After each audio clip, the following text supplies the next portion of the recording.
realize that some of you in this group have worked as interpreters before, and the rest of you have sort of varying exposures to deaf culture and ASL. So I just want to give sort of an overview. For some of you, this will be very familiar information, and for some of you, this will be completely new. So just with that in mind, I'd like to talk, first of all, a little bit about why we have two interpreters here instead of only one. The main reason for that is that interpreters, as some of you may be familiar with, have a fairly sizable risk for overuse syndrome, repetitive motion kinds of things, carpal tunnel, tendinitis, those kinds of things, particularly if they're interpreting for long periods of time, as in lecture classes, that kind of thing, which is what this is. So that's one of the reasons that you'll see the interpreter switching about every 20 to 30 minutes, is to prevent overuse of the hands and arms, as well as just to prevent mental fatigue. As some of you may well imagine, interpreting is not exactly a mentally easy task, and so we provide a team interpreter in order to alleviate both mental and physical stresses and concerns.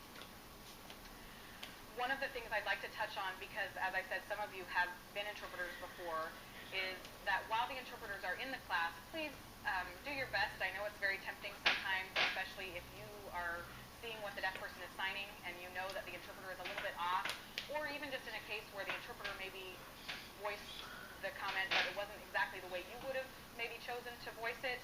Please be respectful of the fact that each interpreter has their own process and each interpretation is a little bit different.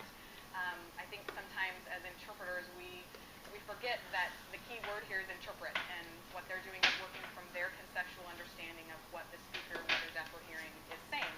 And so please be respectful of that process. It's not real helpful to try and help the interpreter, primarily because the interpreter is not expecting help to come from any of you, and that's why they have a team.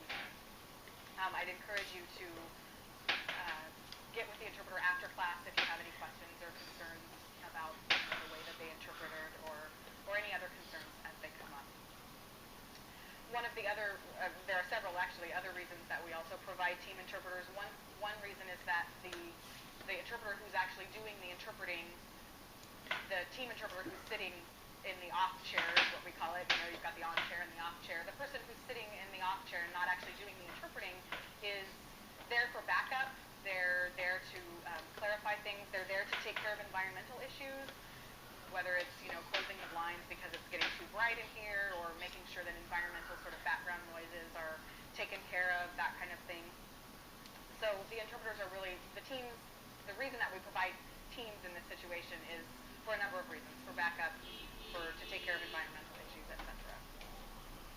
One of the things that you'll probably notice, it's real common practice around here, is that the interpreters will be journaling back and forth. They'll be sort of writing notes to each other.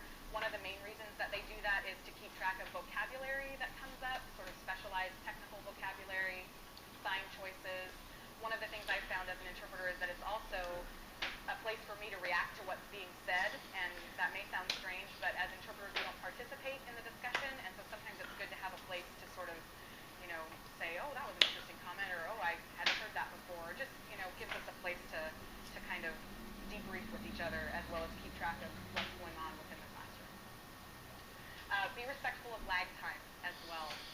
Know that the interpreter is not signing every single word as it comes out of the speaker's mouth. They're working from a conceptual framework, and they're trying to understand the concepts that are being presented.